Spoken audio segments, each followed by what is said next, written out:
It starts not with a roar, but with a hush. Not as a flood, but as a glint. Not as coercion, but as a beckoning.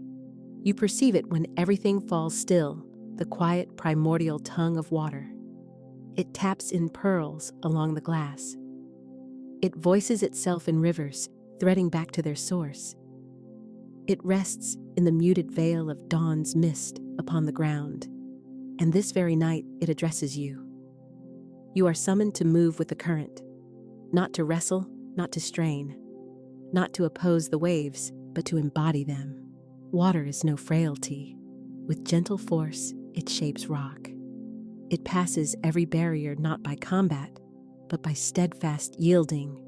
Water is free of doubt, untroubled about its origin. It is certain, it moves. You are invited to enter the flow. You who have toiled, believing mastery rests in your grip. You who have held tight, hoping existence would soften. You who have pleaded for relief, for favor, for omens. Understand, you are the omen, and water is the consecrated teacher assigned to you. Prior to language, before currency timekeepers and measured days, spirit hovered upon the waters, and the waters kept the imprint. They retained the divine breath, the resonance of the primal word. They hold the trace of you as well. Water has forever recognized your essence, and now it summons you to recollect it yourself. Can you remember when you last listened deeply, not to clamor, but to the sanctified quiet beneath it? Do you remember the last stroll beside a brook when its cadence synchronized with your pulse? That alignment was no accident. It was a summons extended to you. You are asked to enter the current, to loosen anxiety's hold, to unlearn the dialect of forcefulness, to come back to your native state, not lack, but plenitude, not inertia, but motion, not dread, but trust. Nothing requires repair, only remembrance is needed. Permission is what matters, and it opens in plainness with a single cup of water, not because the water itself is enchanted, but because the power resides in you. Water functions as your reflective surface. It echoes the words you give it. It holds the convictions you adopt. It conveys the burdens you consent to release. This exceeds mere drinking. This is a process of conversion. You are invited to flow. Close your eyes briefly. Picture a transparent spring issuing from rock. Cold, pure, unhandled. It chatters and thrums as it threads through soil. It is unaware of its final destination, yet it proceeds without pause. This image is a portrait of you. This is the course you travel. Whatever arises as an impediment, your spirit navigates around it, rises above it, passes through it.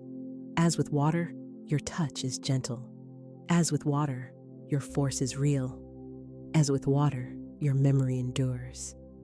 This night marks the start of a consecrated passage, a practice grounded not in display, but in awareness, not in exertion, but in confidence, not in rote habit, but in the active word.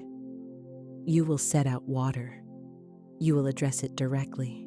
You will affirm it with the truth of your being, and it will serve as your companion, your bearer of messages, your reflective counterpart.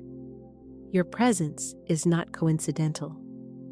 You sensed the murmur, you traced the current, and now you arrive at the threshold of what is ancient, what is sacred, what is intimately your own. If you have ever sensed a deeper summons in the soft prompting of running water, or in a yearning for ease, comment, "I'm ready to flow." That is the reply required, and the water attends to it. You are invited into the stream. The current stands ready to receive you.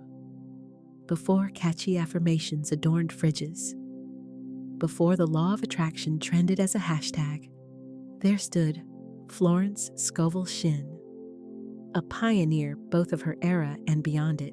She neither boomed from stages nor conspired in secrecy. She rose in parlors and modest rooms to share holy insight with thunder's certainty and silk's tender calm. "Your word is your wand," she said, "not figurative language, not a mere proposal, a principle, a sacred directive." Florence understood that speech is never inert. It is generative, living, shaping. She insisted each phrase you speak is a seed sown into the rich soil of the invisible, and water akin to spirit hastens to feed it. What you voice you call forth, what you affirm you permit, what you declare you initiate. Florence wrote, "Man's word is his wand filled with magic and power." She did not mean idle optimism. She meant sacred law, the unseen framework of creation, which curves and reorganizes around the resonance of your voice. So many move through life as though strength is absent. We delay, we yearn, we plead, we wish. Yet Florence did not plead. She pronounced, she directed, not in pride, but in holy coherence. She recognized that the kingdom is inside, which implies the treasury of provision resides there as well. All you require, every dollar, every insight, every opening, every linkage, already abides in spirit, and your spoken word is the key that releases it. The sacred reservoir knows no lack. Florence said, "Man must prepare for the thing he has asked for when there isn't the slightest sign of it in sight." Why is this so? Because faith constructs the crossing, and your language builds the roadway stone by stone. Let us pause. You might ask, how does this relate to the practice with water? Allow me to paint a picture. Picture your utterance as a bead of ink descending into a transparent cup of water. On contact, the water transforms. It receives it, sustains it, diffuses, and extends it. Water does not appraise, it does not oppose, it accepts. That openness makes it a holy vessel. Now imagine that the drop released is not pigment, but an affirmation, a reality, a benediction, a proclamation. Divine supply flows to me now freely and without delay. I live in effortless abundance. Money comes to me in expected and unexpected ways. The water receives your language, not with indifference, but with regard. For in that instant, you aren't only addressing liquid, you are addressing the living body of existence itself. The very water coursing in rivers courses within your blood. The same waters that swell the seas gather as clouds that grace your fields. Water bears witness, and when you address it, you enact a rite as old as memory. Florence would caution, be careful what you voice, because your voice shapes your world. This applies not only to words spoken publicly, but to those uttered in solitude. The phrases you tell yourself, the refrains you echo before your reflection, the murmur you release into your glass. Let me share an account. A woman approached Florence anxious and shaken. Her money had collapsed. The rent was unpaid. Her chest clenched like a fist. Florence did not advise more grind. She offered no checklist of tactics.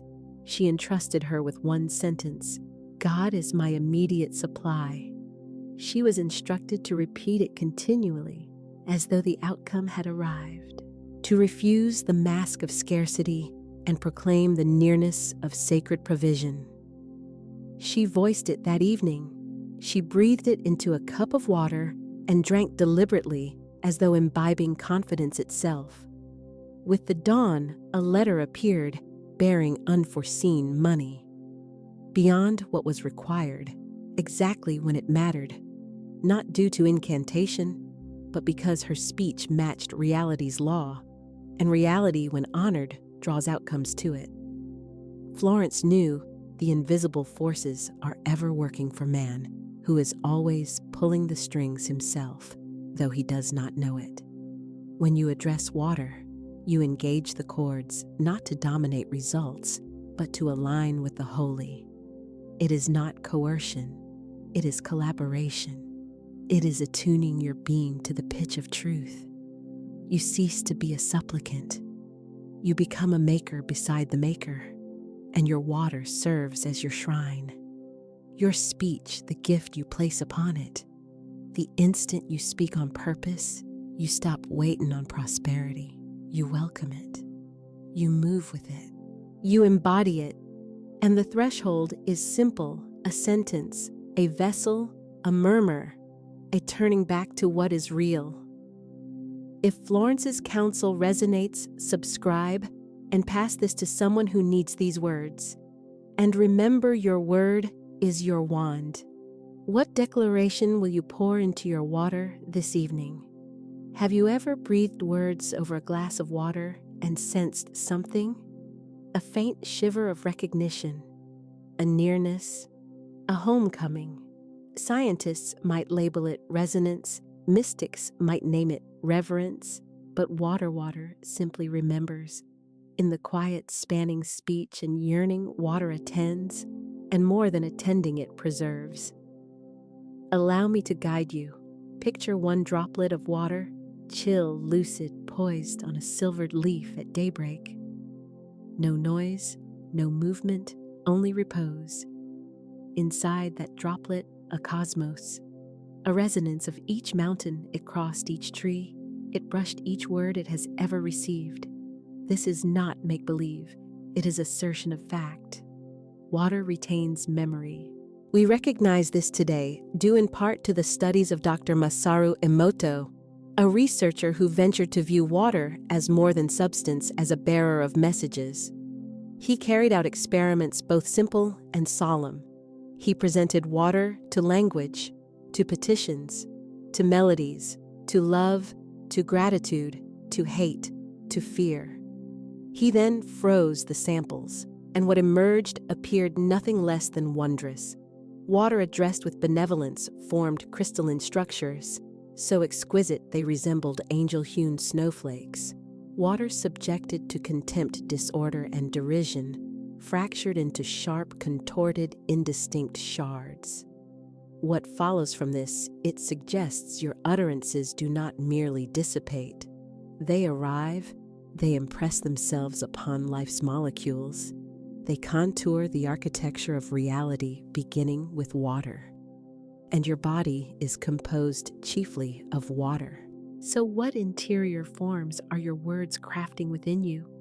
Which narratives are you inscribing into your cells each day? What tunes are you sending through your bloodstream?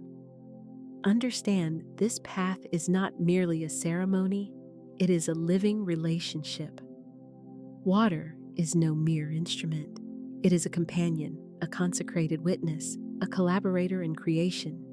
And when you meet it with deliberate intention, it answers in kind. Allow me to offer a story. A woman once felt her heart fracture, not from romance undone, but from dread of money. Every bill cut like a knife. Every debt loomed like a shadow. She discovered the practice of speaking to water, not with fixed expectations, only with hope. And hope, as we recognize, is the doorway through which miracles begin. Each morning, she poured a small glass. She softly declared, "I am supported. I am safe.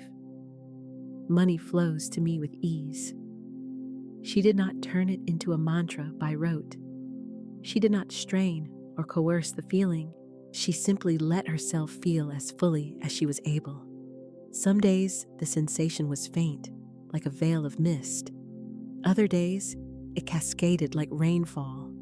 Still, she kept speaking, and the water carried and kept her words. She sipped that water as though it were a prayer made liquid. She rinsed her face as if rinsing the residue of the past. She set the glass beside her bed like a faithful friend standing vigil until morning. Weeks moved along. Then a turning arrived. An unanticipated refund appeared. An old invoice cleared. A new client engaged her. A promotion followed. Not sorcery, resonance. The water was reflecting her truth back into the larger field of experience. Her frequency changed.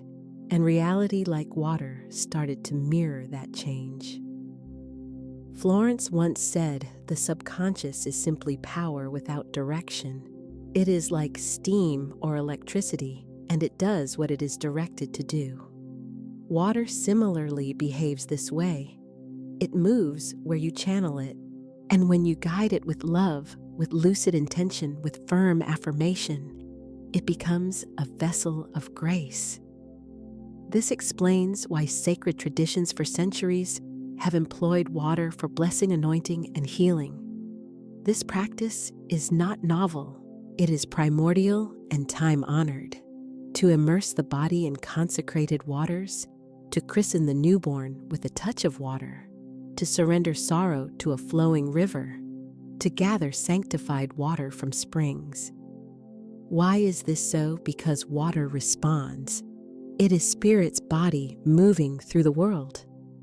Therefore, when you cradle your glass and when you speak into it, remember, you are not addressing water alone. You are addressing your future self. You are addressing your living cells. You are imprinting fresh instructions into your blood. Intention produces a vibration. Vibration generates form, and water keeps the memory. So tonight I ask softly, have you ever addressed water even without understanding the impulse? Perhaps you blessed a glass when illness visited, or murmured gratitude beneath rainfall, or felt calm hearing a brook converse with stones. That moment was not accidental. It was your soul identifying a familiar ally. Water does not require persuasion. It requires reverence. Pause for a breath. Hold your water gently in both hands. Voice your truth. I am abundant. I am whole. I am ready to flow. Allow the resonance to saturate the glass. Allow the water to cradle your declaration.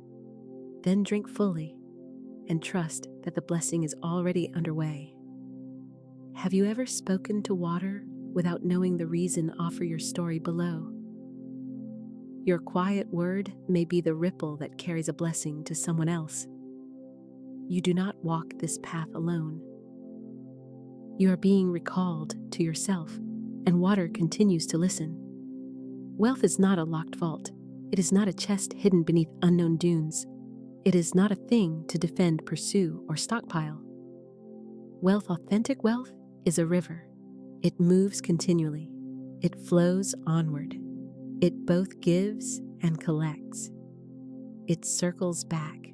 When Florence said God is man's unfailing supply, she was not indicating a secret depot. She was portraying a living stream, a sacred current that proceeds not from strain, but from alignment with source. Notice when you attempt to get money, you chase and clutch. You place yourself outside the current. You fight your way against the stream.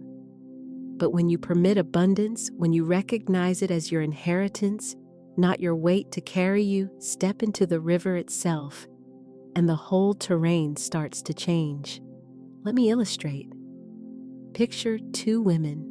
The first rises each morning and scans her accounts with a nod of fear. She organizes her budget as though preparing for battle. Her language sounds like, "I can't afford that. Money always slips through my fingers. I need to save in case it all dries up." She clutches her coins with rigid hands. She offers little, if anything. She believes in scarcity, and scarcity reflects back to her. Despite relentless effort, the river will not swell for her, because fear has built a dam across her flow.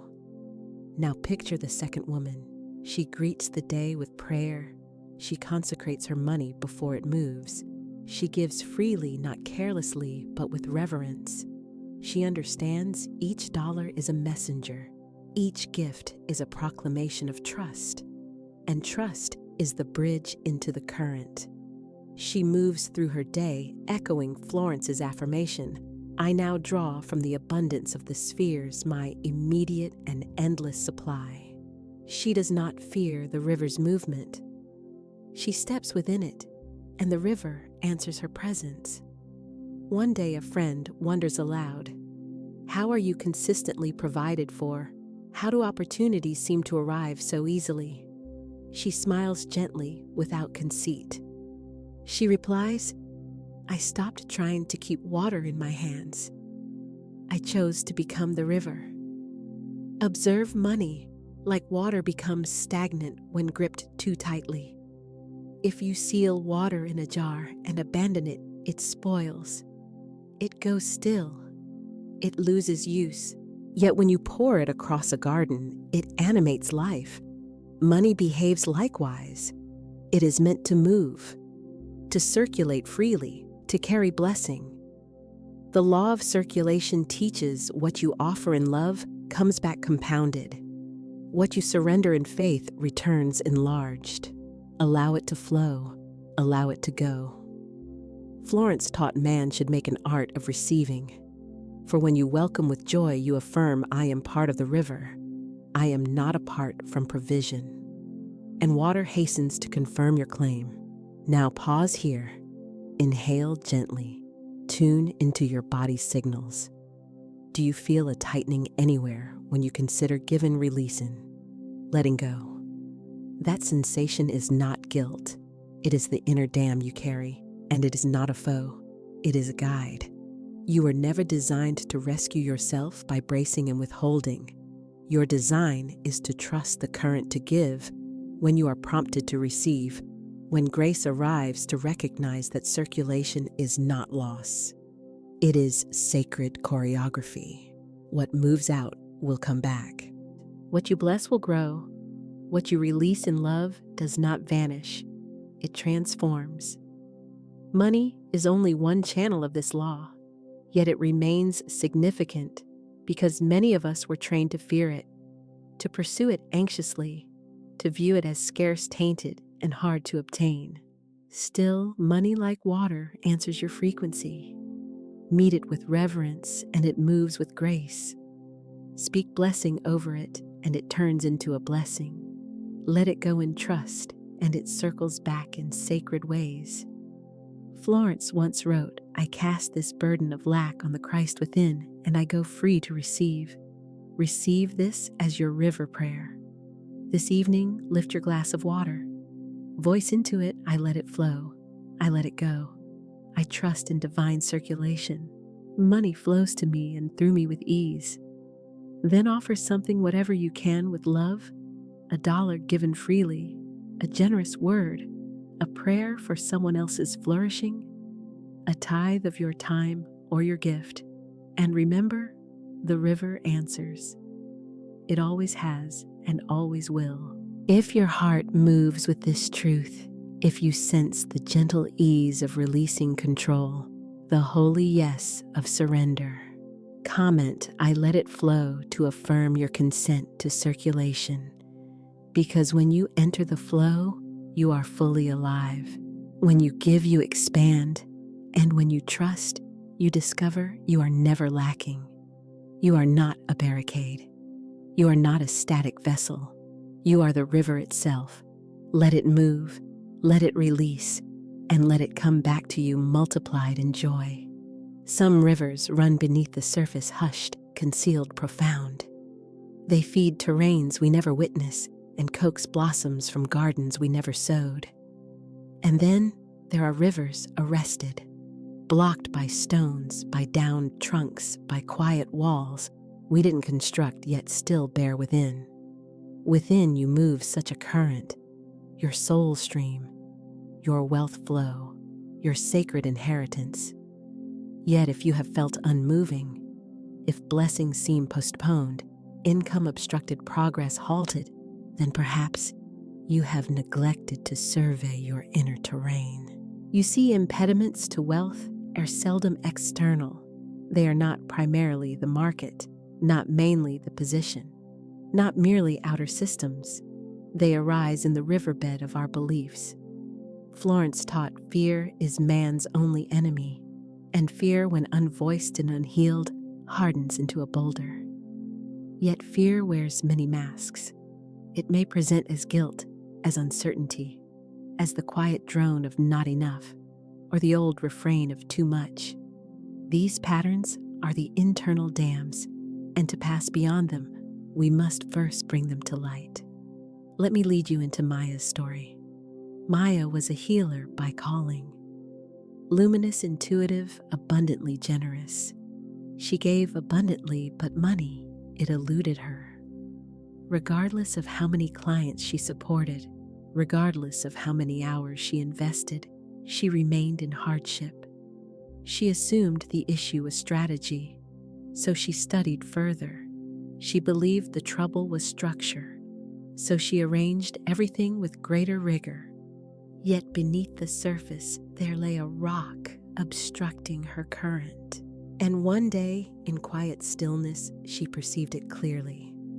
A voice not booming, but unequivocal, that breathed, "You can be spiritual or you can be wealthy. Not both." That conviction, seeded in her youth, irrigated by religion, sustained by culture, had taken firm root. It had formed the contours of her financial current. Maya had received a barrier by inheritance, not constructed by her own hands, but born like an ancestral bequest. When she recognized it, truly recognized it, she wept, not from disgrace, but from the clarity of recognition. In the days that came after, she started to voice fresh declarations into her water. I release this inherited belief. Spirituality and wealth are one in me. My abundance is holy. With each passing day, the blockage softened, and before long, the current resumed. Additional clients appeared, unforeseen payments landed. More importantly, a profound ease settled within her. The inner river had rediscovered its natural course. Your beliefs may differ from Maya's, yet you too may harbor stones in your stream. Allow me to ask with care, do you feel guilt when abundance arrives? Do you assume that having means depriving someone else? Do you fear wealth will alter you, reducing your kindness, diminishing your humility, lessening your sense of being good?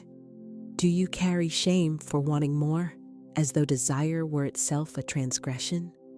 Or perhaps doubt is your barricade, the inner refrain that claims it works for others, but not for me. I've tried before. I always fail. I'm too late, too old, too tired. These are more than mere notions. They are energetic flows, and flows, if unobserved, sculpt the shoreline of your life. Florence taught man's only enemies are within himself. Yet her aim was not condemnation. Her purpose was liberation. For what resides within can be restored, and restoration begins with illumination. When you identify a barrier, its hold weakens. When you address it with your word, its dissolution begins. Therefore, tonight, I invite you to sit beside your water. Hold it as you would a trusted companion. Address it not with polished performance, but with unguarded truthfulness. I release the fear that I must choose between love and wealth. I release the guilt of outgrowing what no longer serves me. I release the shame that says I am not worthy to receive. Allow the water to contain it. Allow it to bear your sorrow. Allow it to take in your outdated beliefs and transmute them. Understand the stream possesses its own capacity to purify. It simply requires room. It requires motion. It requires your consent. And when you offer that consent, when you cease erecting barriers within the current resumes, not necessarily in a surge, sometimes as droplets steadily collecting, but it does return. Because your innate condition is not stagnation, it is movement, it is flow, it is sacred easefulness. So inquire within right now, which belief have I inherited that fails to serve me now? Which emotion am I holding that obstructs my stream? Which narrative am I prepared to author anew? Fear, guilt, doubt, shame. Everyone functions as a dam, and everyone is capable of dissolving. Florence would remind us every great work, every big accomplishment has been brought into manifestation through holding to the vision. Therefore, keep your vision steadfast. Give voice to your release. The water will receive it, the water will convey it, and the river will lift and swell. Which inner barrier speaks most clearly to you? Fear, guilt, doubt, or shame? Share below to initiate its dissolution. You are not defective, you are obstructed, and obstructions can be shifted. Allow it to flow, allow it to heal, allow it to remember its course. Now let us approach the altar not hewn from stone or housed in a temple, but formed of glass, unadorned, hallowed, quiet. This is not an ordinary cup. It is a chalice, a consecrated vessel, a sanctuary for vibration, a courier for intention. You have traveled a long interior road to arrive here. You have recalled the river within. You have identified your barriers. You have spoken softly into the current. And now, you consecrate the water, not for mere consumption, but for awakening and alignment. Florence Scovel Shinn frequently reminded us that man must prepare for the thing he has asked for when there isn't the slightest sign of it in sight. This preparation, this sacred act, is not performance. It is a signal. It is a declaration to the universe, I am ready, I am aligned, I am receptive. Start by selecting your glass. Ensure it is transparent. Ensure it is pristine. Let it carry the feeling of devotion. This is no vessel for habit. This is a vessel for remembrance. Rinse it tenderly with cool water, perhaps adding a quiet word. I cleanse this vessel for spirit to speak. Then set the glass in a tranquil place, not concealed, but cherished. A windowsill will do. A bedside table, an altar fashioned from intention. That spot becomes sacred now, not by incense or outward symbols, but by the force of your focus, by the gravity of your presence. Presence transforms the ordinary into the miraculous. It is not the object that matters. It is the reverence with which you hold it. Draw in a slow breath. Gather and calm your energy. Allow the outer world to recede. This moment is yours alone. Now pour the water unhurriedly. Let it slip into the glass as moonlight slips across a still lake. This water is the canvas of spirit, and your word is the brushstroke. Before speaking, select your truth. Let your affirmation rise, not from craving, but from inner certainty. Which reality are you prepared to embody? It may sound like I am wealthy in all ways. I welcome divine supply into my life. My path is clear. My heart is open. My river flows. I receive with grace. I give with joy. You might record it on paper first. You might sense it stirring in your core. But when you voice it, do so as though the water comprehends, because it does. Cradle the glass softly and fold it with your hands. Notice its cool surface, its quiet stillness, and now give voice. Not hurried, not performative, but sincere. Repeat your affirmation 3 times. Allow the words to ripple outward. Let them sink into the water like stones casting widening rings of truth. The water now contains your vibration. It has received your message. It has become the bearer of your word. Florence taught, the subconscious mind has no sense of humor, and people often joke themselves into unhappy experiences. This rite is not frivolous. It is not empty display. It is imprinting. It is applied spiritual technology. It is a work of alchemy. Allow the water to rest. Allow it to absorb. Allow it to become living prayer. You might leave it through the night. You might drink beneath moonlight. You might anoint your wrists, your heart center, your brow. You might return it to the soil and declare, I plant this truth in fertile ground. You can speak again into a new glass daily, cultivating fresh current, renewed belief, and deeper embodiment. This is not superstition. This is sovereignty enacted. You are repossessing your creative authority. You are elevating routine into ritual. You are assuming priestly stewardship over your abundance. This vessel is not merely symbolic. It is a portal, and the greater your reverence in its use, the stronger and swifter its response. Let me share a narrative. There lived a man in deep despair. His position had vanished. His savings thinned to almost nothing. His spirit grew faint. Yet one day he perceived a voice, a whisper truly, "Speak life into your water." He could not identify its source. Nevertheless, he heeded it. He took a small glass. He filled it with water, and he declared, "I am chosen. I am supported. Doors open now." He drank the water. He kept his practice private. Yet each day he repeated the same act. By the seventh day, a long unheard friend contacted him. An opportunity presented itself. Resources began to move toward him, not due to the glass itself, but due to alignment, due to deliberate intention, due to accepting the invitation to enter the flow.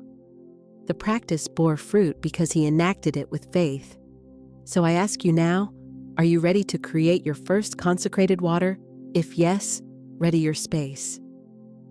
Purify your glass. Select your truth. Utter your word. Allow the water to function as your mirror, your courier, your ally. And remember this is not only a cup, this is a living current, and you are within that flow now. Type ready and arrange your altar. The river stands waiting. Your wealth begins to answer. The sacred work commences. Existence itself was called forth by speech not constructed, not chiseled, not sketched, but spoken into being. And if the divine, the infinite intelligence fashioned heaven and earth through the word, then how consecrated is your own tongue? How powerful is the sound that proceeds from your lips? Each word you utter functions as a seed. Each sentence is an incantation. And water, yes, water serves as the fertile soil. You are the cultivator of your reality. Choose your language with care, for you will harvest the fruit of whatever you sow. In your hand rests a glass of water, transparent, quiet, gleaming. Within it lies boundless potential, because within it resides vibration, and vibration answers directive intention. You are not merely hoping, you are issuing a decree. You are not simply wishing, you are authoring a new script. Florence Scovel Shinn said, "The subconscious mind has no sense of humor, and people often joke themselves into unhappy experiences. Words and thoughts are a form of radioactivity and do not return void. Therefore, let us refrain from casual jest. Let us speak with the gravity of sovereigns and the certainty of royal command. For in addressing your water, you converse with the same intelligence that steers wind, and tide regulates the pulse and orders the constellations." Once there was a woman whose life was shaped by scarcity. Her language circled bills, insufficiency, and rising costs. And her experience reflected her speech payments, lagged debts persisted, and she felt diminished before the towering summit of her obligations. Yet one day she altered her vocabulary. She addressed her glass of water and affirmed divine substance is unfailing. Prosperity flows through me as a river of gold. I drink abundance into my being. She practiced not sporadically, but every day. Her tone took on regal assurance. Her voice gathered conviction. Within a single lunar cycle, unforeseen openings appeared. A forgotten source issued a check. A luminous idea ignited her spirit. She released a service she had previously dreaded. The mountain shifted not through its reduction, but through her expansion. An affirmation operates as a command, and a command is never a plea. It carries no hesitation. It is no timid murmur. It is a sacred directive. Now lift your glass, rest your hand upon your heart, inhale conviction, and allow the word to descend. Divine abundance is mine now. I am the open channel through which prosperity flows. All that is mine by divine right comes to me in perfect ways. Money is divine substance, and it blesses me as I bless others. I drink in wealth, I radiate wealth, I magnetize wealth. The more I release, the more cycles back to me. The law acts quickly. The law is certain. In divine mind, there is no postponement. That which I pursue is already in pursuit of me. I speak with authority. I speak with delight. I speak my renewed world into existence. Allow every word to drop into the water like a seed touched by rainfall. Notice the energetic turn. What was once neutral now vibrates with intention. Your own frequency has consecrated the water. Hold the glass close to your heart. Gently shut your eyes. Picture golden waves expanding, shaping letters, forming patterns, creating realities. Your voice is more than tone, it's structure. You are constructing with sound. Take a slow breath. Permit the quiet to take in your incantation. Let your subconscious sip the command even before your body does. This is no ordinary cup of water. It is a container of encoded directives. You are not waiting on magic to arrive. You are the living magic itself. Now consider which affirmation vibrates most deeply for you. Share it or craft one of your own. Your word operates as law, and when voiced publicly, it expands. Post it aloud in the comments. Let your proclamation be witnessed, for the universe registers every script, even the ones typed on a screen. In every holy act, there arrives a point when the unseen takes on form. Prayer transforms into breath. Intention translates into deed. The word takes on flesh. That threshold is upon you now.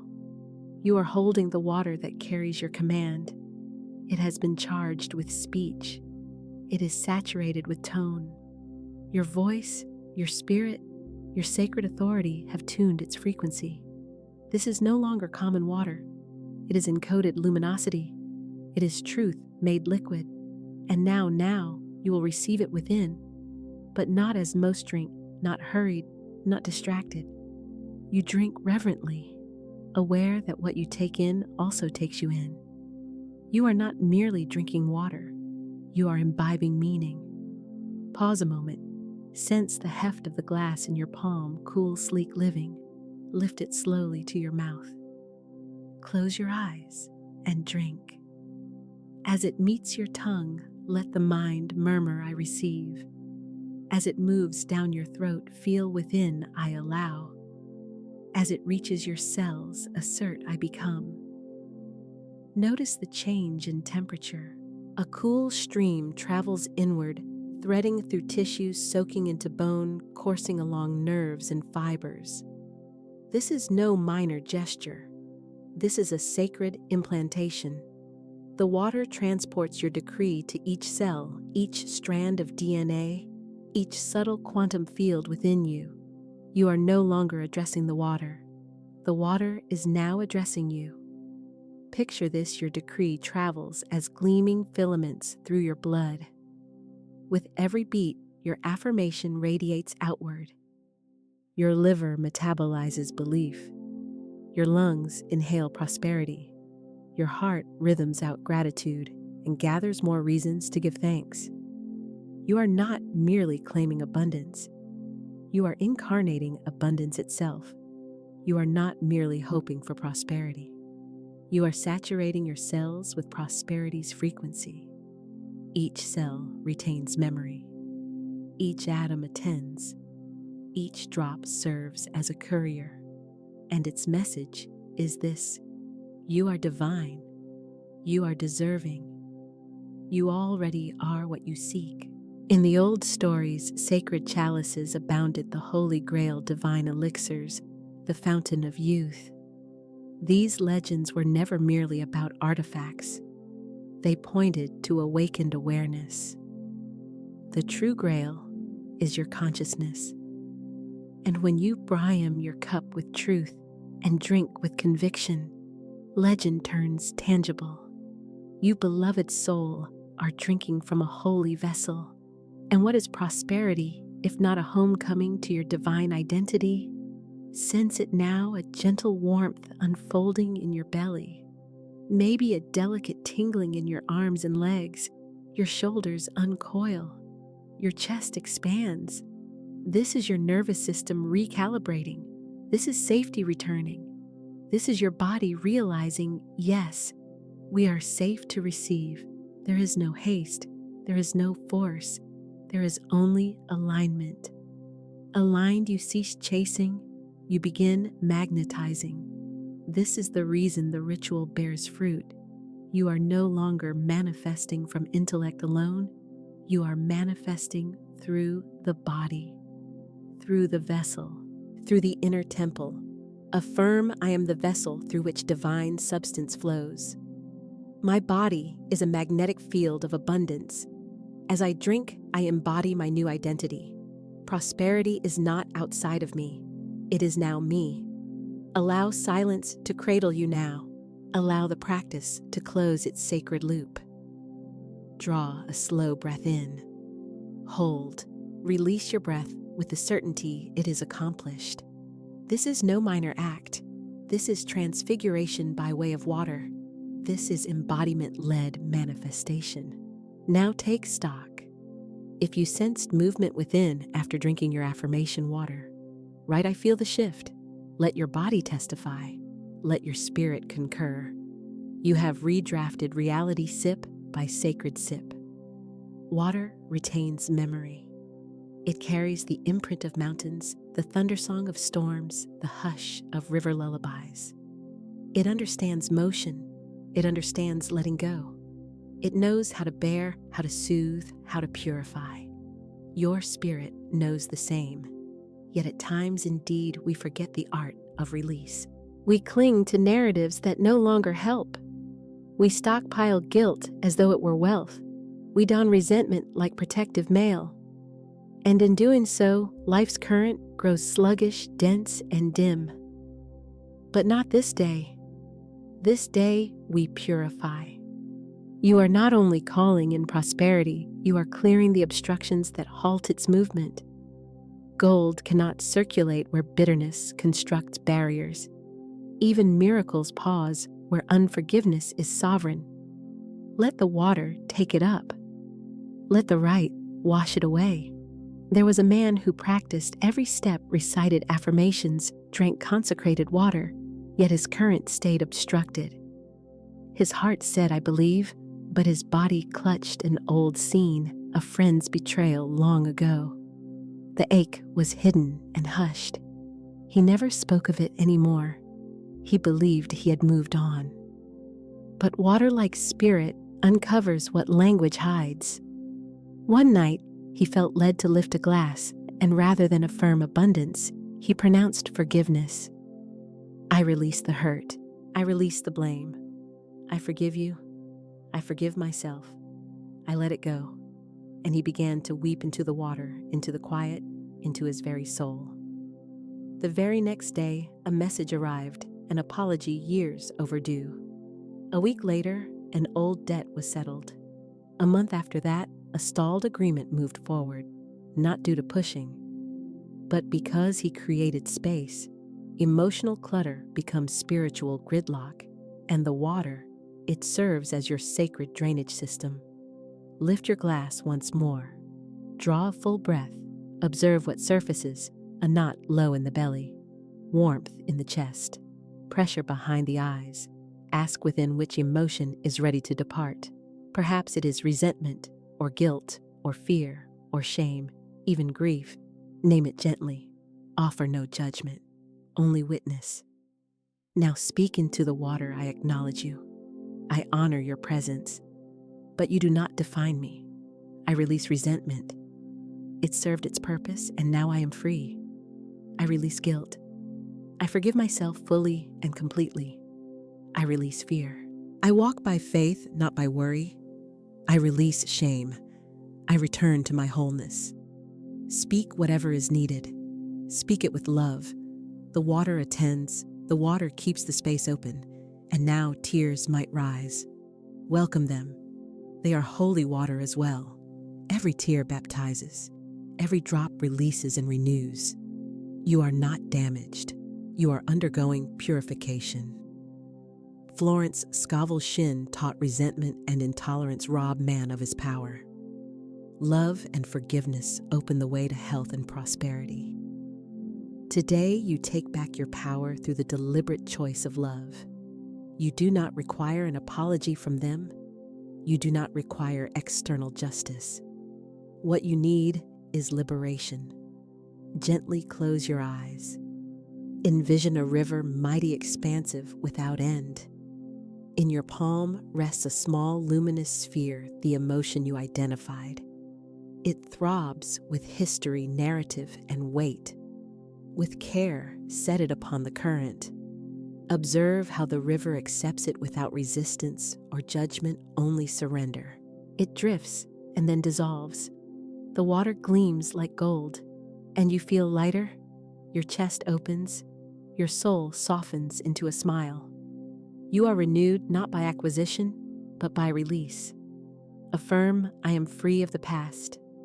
I forgive fully and release completely. I bless and release all that no longer serves me. As I clear the old, I make room for the miraculous. Allow that truth to resound throughout your being. Permit the water to convey your release back into the earth, where it becomes sustenance for new growth. Feeling does not make you weak. Transmuting those feelings makes you powerful. Now, beloved soul, which emotion are you prepared to dissolve? Share the word, naming your release. Let it be witnessed. Let it be washed away. Allow the ritual to accomplish its sacred work. You are lighter already. The inner current runs clearer. And abundance. It flows naturally wherever freedom abides. Envision a glass filled with pristine, transparent water, pure, reflective, consecrated. Now picture releasing a single droplet of black ink into the glass, only one. What occurs then? The whole clarity alters. The liquid darkens, its purity clouds. Though it remains water, something fundamental is different. So it is with faith contrasted with doubt. Faith is the lucid medium through which manifestation moves. Doubt is the ink that obscures the conduit. You may recite affirmations and consecrate the water, yet if doubt flickers behind your gaze, the frequency dulls, the current slackens, and the charm dissipates. This is not retribution. It is the operation of law. Law answers not solely to phrasing, but to the vibration that carries it. Florence Scovel Shinn wrote, "Fear is man's only enemy. It is faith turned inside out. Doubt is fear in disguise, a murmur of what if it doesn't work for me? Spiritual law answers it already is if you will believe." Case study: the skeptic who chose surrender. A woman consumed teachings, read the texts, and sampled the rituals, yet kept her skepticism always half exiting. She spoke into the water, while her inner commentary insisted, "This is silly. Nothing will happen." Consequently, nothing shifted. Until one day, weary of her own method, she made a singular decision. She resolved to believe for 1 week, not partially, but wholly. She voiced her words with conviction. She consecrated her water as though officiating in a sacred temple. She drank with reverence, delight, and fervor. By day 3, a breakthrough appeared, an unforeseen call. A conversation transformed a long-closed door opening. The ritual had not changed. She had. She cleared the ink, released the doubt, and opted for faith. Faith is not merely a sensation. It is a deliberate decision, a stance, a posture of being. When you anchor in the frequency of, I know, you cease waiting for proof, and that is precisely when proof arrives. Now imagine a waterfall, splendid, continuous, forceful. Before it sits a filter, faith. When that filter is clear, the water moves pure and unimpeded. Add debris, doubt, fear, hesitation, and the filter congests. The waterfall itself never ceases, yet its flow to you diminishes. Your role is not to generate the waterfall. Your role is to cleanse the filter. And how do you do this? Through the word. Each time you affirm, I trust the divine timing of my life, you rinse that filter. Every time you declare, I may not see it yet, but I know it is already mine, you cleanse the passage. Each time you act from faith, despite logic's protest, you become a clear vessel through which miracles can pour. Lift your water. Rest it by your heart. Let your eyes close. Now speak the following clearly, firmly, unhurriedly. I choose faith over fear.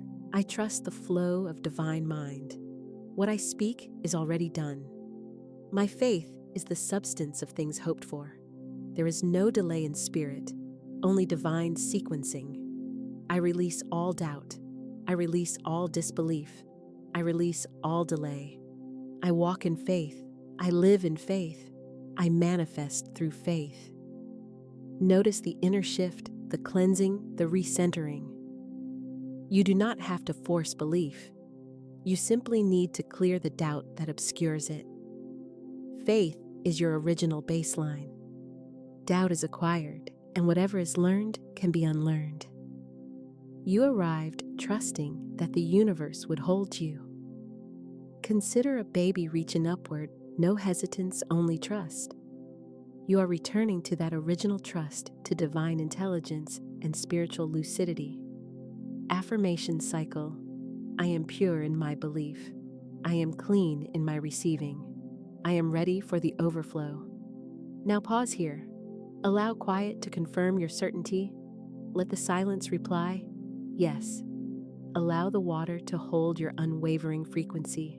And now, to affirm your faith, write, I trust the flow. Let your word be witnessed and become your anchor.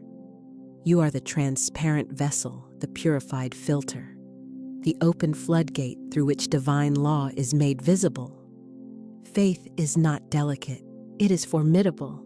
And when you embody it, all things come into alignment. When an artist completes a masterpiece, they don't merely depart. They apply a sealant, a lucid varnish, a concluding sheen that guards, maintains, and intensifies each hue. Your sacred practices operate in the very same way. You have uttered the word. You have imbibed the decree. You have surrendered what no longer serves and selected faith in place of fear. Now comes the final step. You must seal the work. And gratitude is the seal. Gratitude is not an add-on, nor merely a pleasant emotion. It is the concluding directive, the sacred adhesive that fastens your intention to the plane of manifestation. Florence Scovel Shinn said, gratitude is the law of increase, and complaint is the law of decrease. Gratitude announces to the universe, I already possess it. Complaint declares, I never will. Gratitude speaks as one who has already arrived. Complaint speaks out of lack. One draws blessings toward you, the other pushes them away. Case story: the woman who offered thanks ahead of time. She stood on the brink of eviction. The deadline was fixed. Fear swelled within her. Yet something deep inside resisted not the landlord, not society, but the lie that she lacked power. She recalled the lesson act as if. She poured a glass of water, set it before her, and affirmed, Thank you, God, for the perfect divine solution. Thank you for the check in perfect timing. Thank you that I am safe, supported, and sovereign. She repeated these words again and again with genuine feeling. She didn't know the means, but she knew it was accomplished. 2 days on a far-off relative phoned unexpectedly and offered to cover 3 months of rent. No conditions, pure love, pure alignment. Tears came not from disbelief, but from recognition. Gratitude had stamped and secured the blessing. Metaphor, the golden seal of wax. Picture yourself composing a letter to the universe. Within it, you state your desire, your certainty, your faith. Before sending it, you warm a stick of golden wax and press your emblem into it. The imprint proclaims, "This message is final. This word is truth. This reality belongs to me." That golden wax is gratitude itself. It impresses your frequency, guards your prayer, and launches your manifestation with unstoppable momentum. And when gratitude is embodied fully, not counterfeit, not coerced, but wholehearted, it elevates your frequency into instant alignment with your desires. For only the one who has received can truly say, "Thank you." Thus, when you say it now, you compress time. You escort the future into the present. You signal to creation it is finished. Guided gratitude, invocation. Lift your water again. Lay a gentle hand upon the glass. Allow a smile to rise not merely on your lips, but from your heart's center, and declare, "Thank you for the overflow. Thank you for the clarity. Thank you for the breakthrough.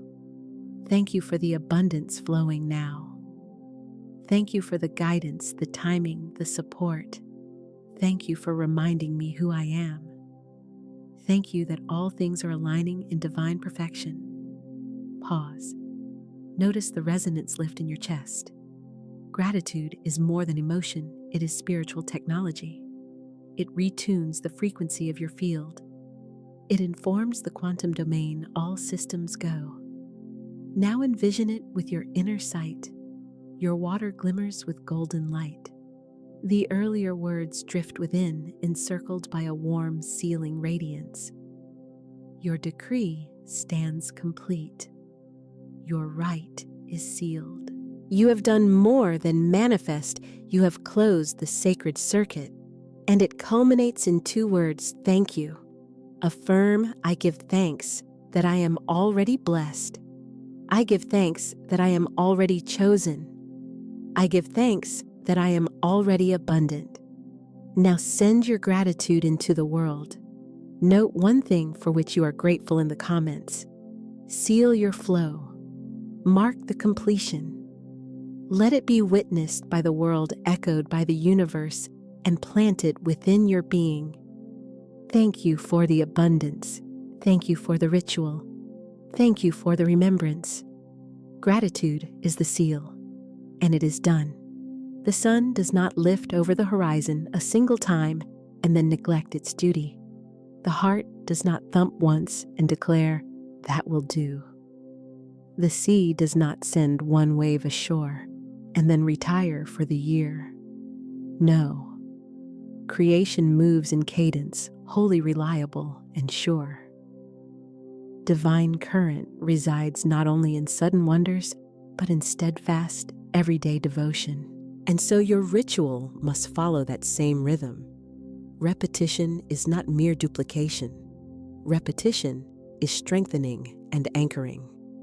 Florence Scovel Shinn taught your word is your wand. The words you speak create your own destiny. Speak it daily and watch the universe respond. When you revisit your water, your declarations, and your quiet each day, you are not resetting from zero. You are etching the groove deeper. You are intensifying the pattern, raising your authority through rhythm. Because in this cosmos, consistent rhythm carries power. Picture a consecrated drum, the kind once sounded in old temples, To beckon rain, invoke the divine, and invite the unseen into form. Every strike releases a tremor into the ground, summoning what lay hidden. Each pulse reverberates through the field, bringing heaven and body into alignment. Make your ritual daily, and you become that very drum. You transmit a cadence through your life that summons prosperity specifically and unmistakably. The steadier the pattern, the more potent the resonance becomes. You signal to the universe, I am committed. I am prepared. I am in alignment. You rise with the morning. Before the outer clamor intrudes, you pour your water. You voice your truth, divine substance is flowing. I am wealthy, healthy, loved, and chosen. You sip slowly. You allow the decree to become embodied. You take a brief pause, just long enough to recall your true identity. Later, ahead of a difficult task or conversation, you come back to the ritual. You place your hand on the water. You speak peace into it. You drink, and tension loosens and dissolves. You are not merely reacting. You are realigning yourself to truth. As evening falls and the day completes, you offer thanks over one last glass. Thank you for the good received today. Thank you for tomorrow's blessings already in motion. And you drift to sleep, not only restored, but recalibrated to your highest rhythm. This practice is not about duty. It is about sovereign ownership of your life. Ritual evolves into rhythm. Rhythm crystallizes into reality. The strength of what you will not compromise. There arrives a moment when your ritual ceases to be an experiment and becomes your very way of being. Like brushing your teeth, like drawing breath, automatic, natural. It turns into a non-negotiable practice. And that, dear one, is when power begins to compound. You move beyond daily seed sowing.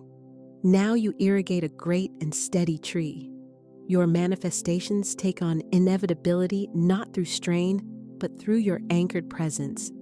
Affirm, I am devoted to my divine rhythm. My rituals are sacred, powerful, and daily. I align each morning, and miracles align with me. Repetition is my gateway to mastery. Let these declarations sink deep and settle. You are not delayed, not late.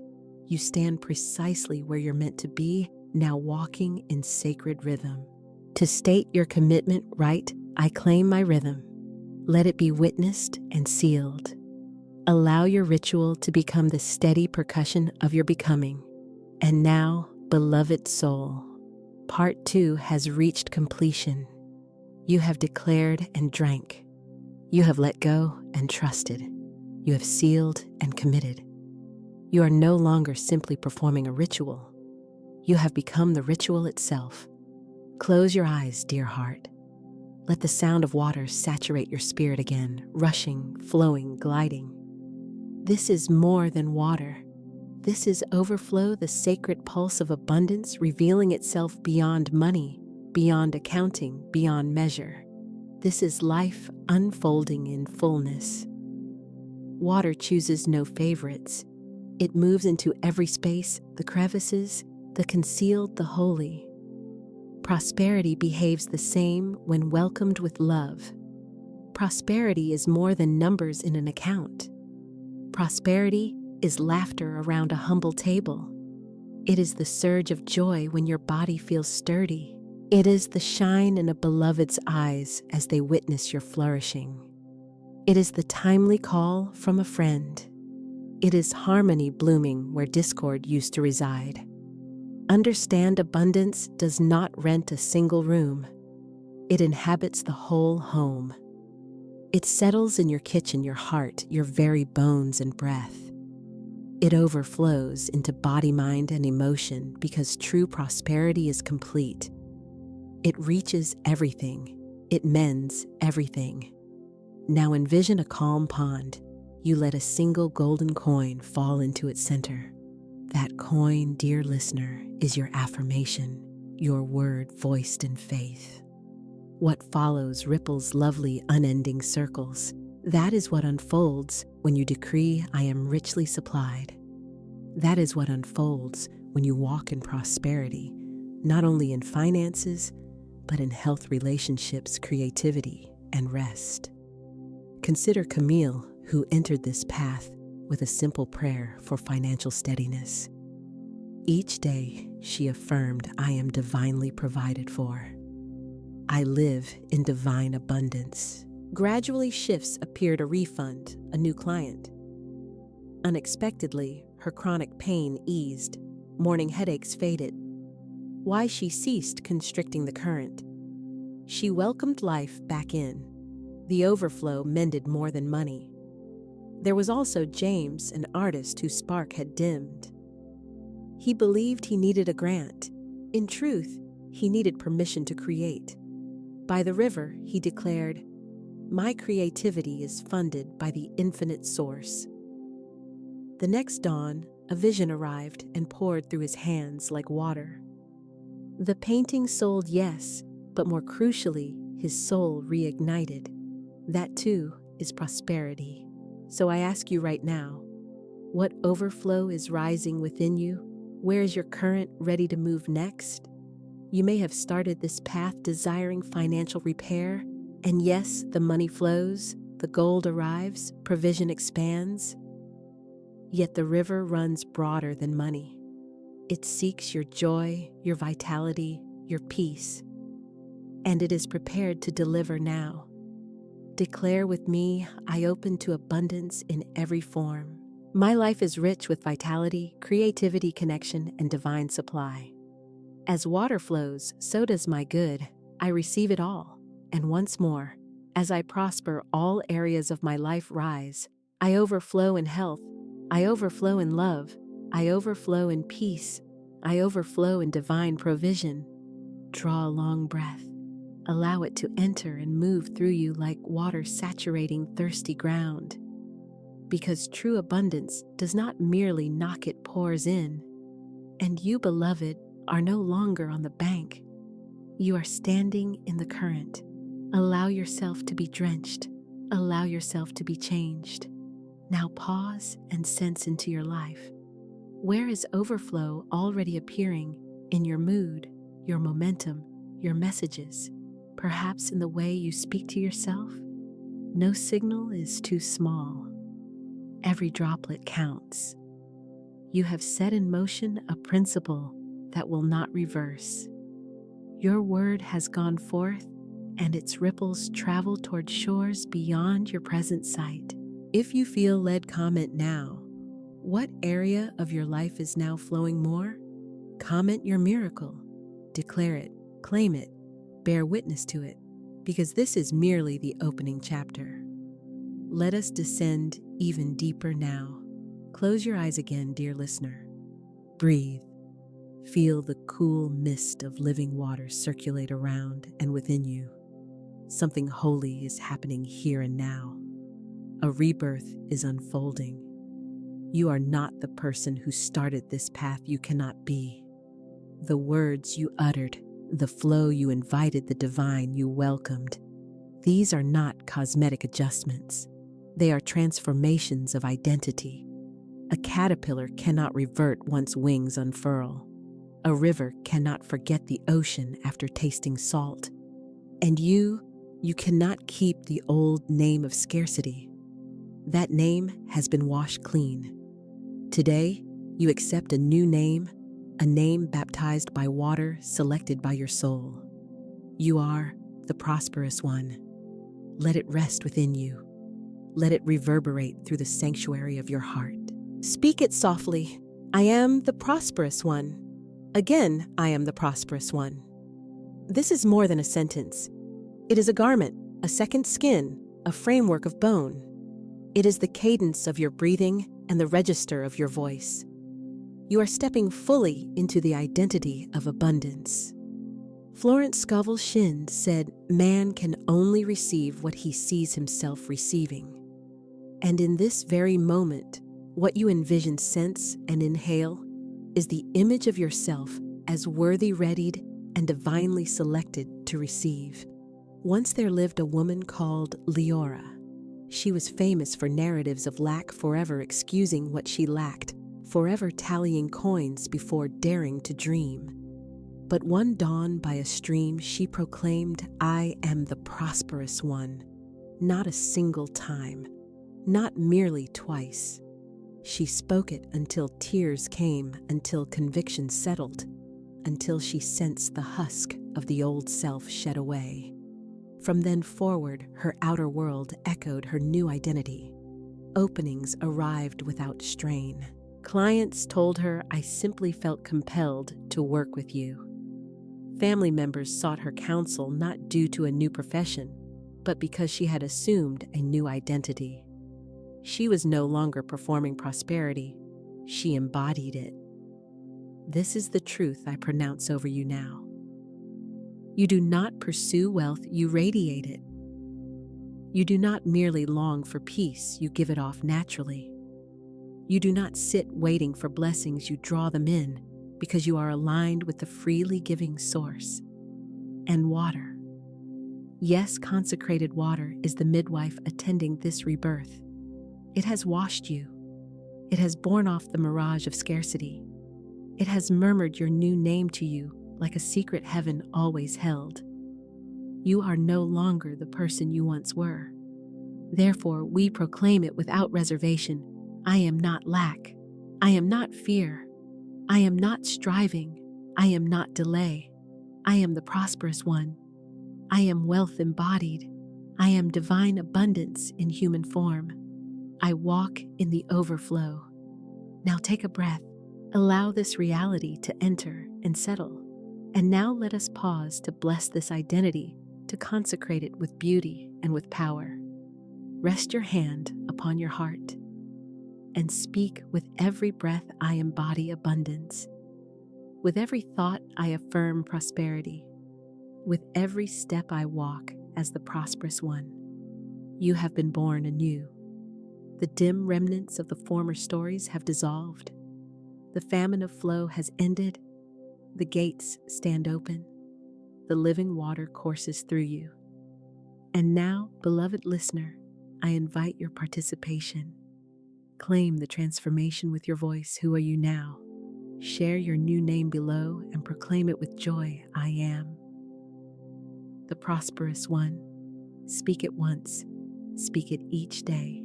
Speak it until the world mirrors it back to you in fullness. This is the potency housed in the spoken word.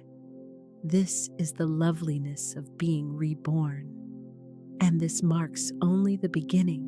And now, dear one, we arrive at the sacred choreography, the movement of money, the current of holy exchange.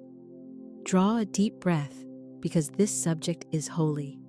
It is not mere economics. It is not a cold transaction. It is circulation. It is cadence. It is the divine breath rendered visible through your decisions, your giving, your open hands. Money is not designed to stagnate. It is not designed to be stockpiled from fear or gripped by control. Like water, money must move to stay vital. When this truth lands, you step into your role as sacred giver and divine receiver.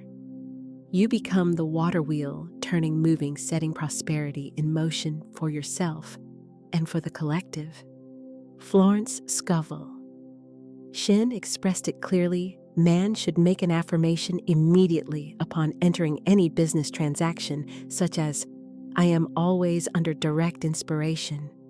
I make right decisions quickly. Let us go further. Let us declare, I circulate money joyfully. I am divinely guided in all giving and receiving. My supply is endless because I live in the flow. Now, allow me to share Javier's story. For years, Javier saved every coin. Afraid of scarcity, he closed his wallet and his heart even more. Yet nothing blossomed.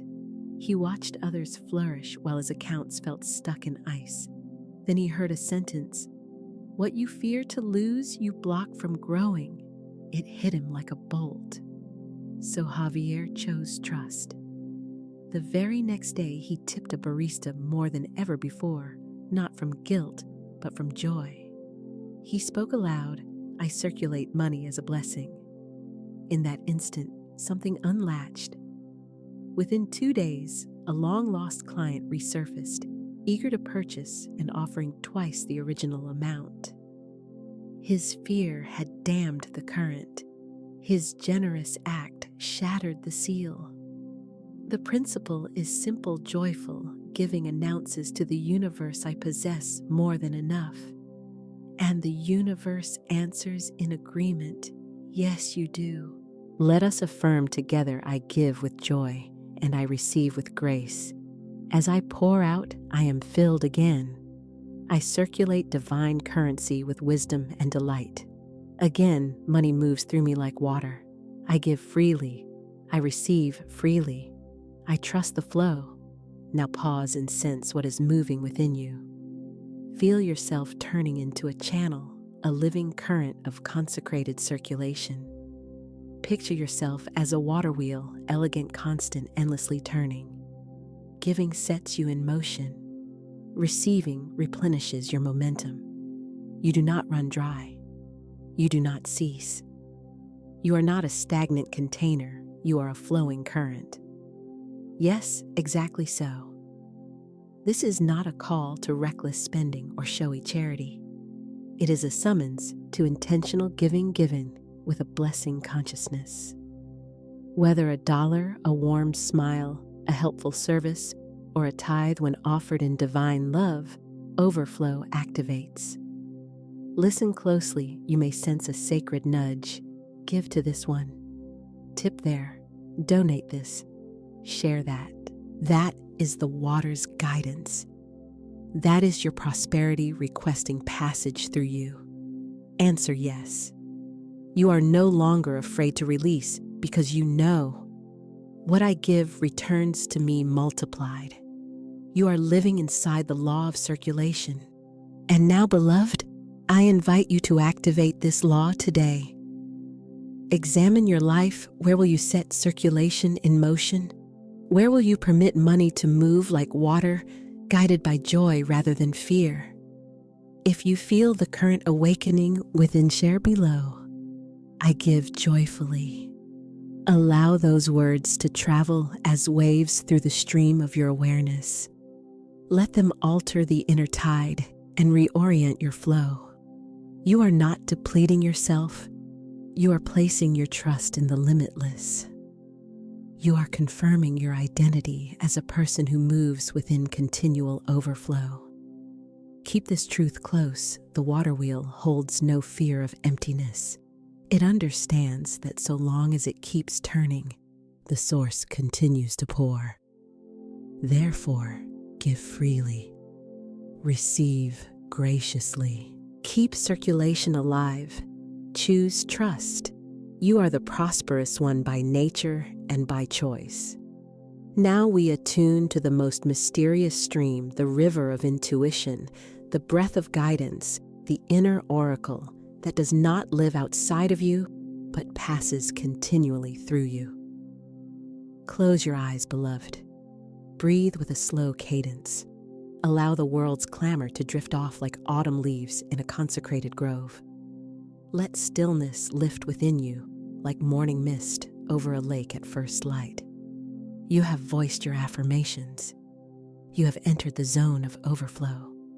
You have accepted your sacred name and started the circulation of your wealth. But now, the task is listening. For water is not limited to washing. Water does more than transport. Water communicates. Water is the primal oracle, the earliest voice, the animated mirror reflecting divine intelligence. If you lean in with reverence, quiet your efforting, and soften your breath, you'll catch the hush rising within. This is the way. Walk in it. There was a man called Eli who felt untethered. He had tried every method, repeated every affirmation, yet clarity evaded him. One evening, he sat near a stream and only listened, no plan, no program, just the hush and the water's murmur. As the flow whispered past, a phrase surfaced in his heart, unbidden, yet unmistakable. You already know. That night, he dreamed his grandmother's voice nudged him toward a choice he'd avoided. On waking, clarity unfolded like a lotus. Within a week, he leapt and doors swung open. Not through force, but through listening. Many hunt for guidance in externals, books, courses, omens in the sky. Yet, beloved, the oracle is already streaming inside you. The same source that funds your abundance speaks in the quiet through your inner waters. Florence Scovel Shinn taught infinite spirit revealed to me the way. That path discloses itself in quietude, in flow in the murmuring stream beneath thinking. Let us enter the practice of listening now. Close your eyes if they're not already. Envision a sanctified pool of stillness. You stand at its edge, barefoot, uncloaked, ready to receive. Pose a single question within your heart, one that truly matters. Not trivial, not superficial. A question your soul has been whispering in quiet. Now breathe. Wait. Listen without strain. Sense the response not as language, but as vibration and inner resonance. Sometimes the answer arrives as an image, a remembered scene, a warmth, a subtle pointing. This is the dialect of the water oracle, gentle, honest, exact. And now speak aloud. I am open to divine guidance. I receive wisdom from the flow. My inner river speaks with clarity, and I hear it fully. You are no longer roaming without direction. You are no longer guessing by habit. You are finely tuned to guidance. You are engaged in living dialogue with the source itself. And this holy exchange is not occasional. It is daily, organic, and fully your divine inheritance. Whenever you meet water-washing hands, sipping tea, bathing, tending plants, you can attune and inquire. Water, what is true? Flow, what do you know? Divine current, where shall I go? And then listen without hurry.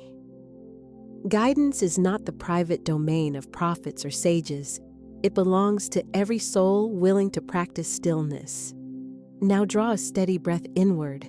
Sense the guidance already active around you, the soft nudges, the hidden guardians, the quiet course corrections that brought you to this moment. Indeed, even now the waters are speaking. Perhaps it is naming your next step.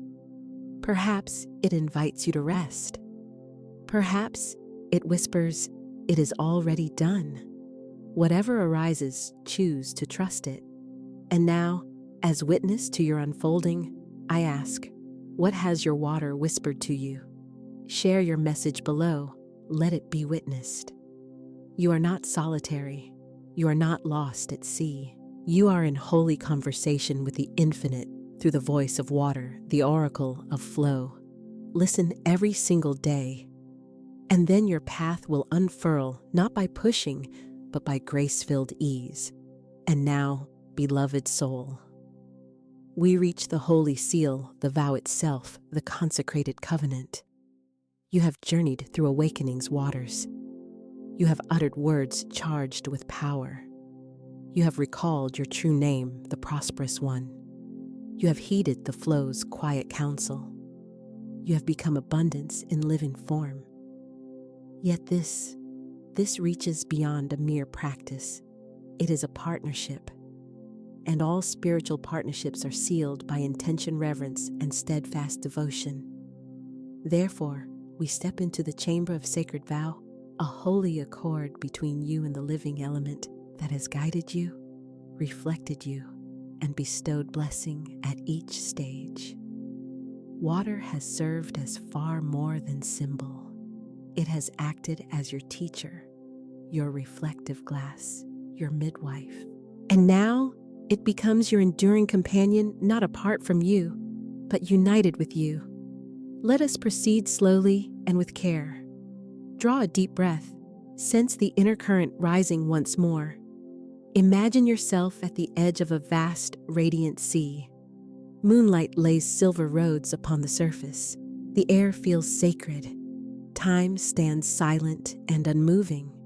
The sea itself waits in quiet welcome. And you too are prepared. Step ahead. Address not only the waves, but the living awareness animating them, the divine source, the infinite presence speaking by way of flow of beauty of motion. And declare, I remember now that I was never alone.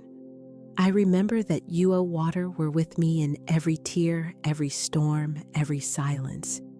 You have been the river of my becoming. Pause here. Allow your heart to unfold wide and speak once more. I choose now to walk with you, to honor you, to create with you. I vow to see you not as substance, but as spirit, not as liquid, but as life. This constitutes your vow of sacred union. As lovers pledge devotion, so now you declare yours not as a passing feeling, but as an enduring eternal truth. You are now joined in matrimony to the flow, forever aligned with the source that moves as water, as breath, and as unceasing blessing. Repeat these words now. I vow to live in harmony with the flow. I vow to speak words that move like water, healing, clearing, abundant. I vow to listen when the water speaks, to follow where the flow leads, and finally repeat aloud, I vow to walk in divine abundance in sacred partnership with the living water all the days of my life. Allow this vow to settle and root within your spirit. This promise is not a weight, it is liberation. You no longer have to roam in search. You are held secure. You are guided. You are carried along. As river with its banks, as tide with the moon, you move together now in holy tandem, a consecrated marriage between your soul and the streaming current. And now, beloved listener, to seal this holy threshold, utter your final affirmation for this journey. Speak it with joy and with strength. I walk with water. If these sacred words rise from within you, write them below as a witness. I walk with water. Let this line be your seal and signature, your continual reminder and return, your living, breathing promise. You have crossed into overflow not as a brief season, but as a lifelong state. Let every sip recall your vow. Let every river salute your walk. Let every bath renew your being. For you are not merely walking toward abundance. You are walking in step with abundance itself, now and always forever.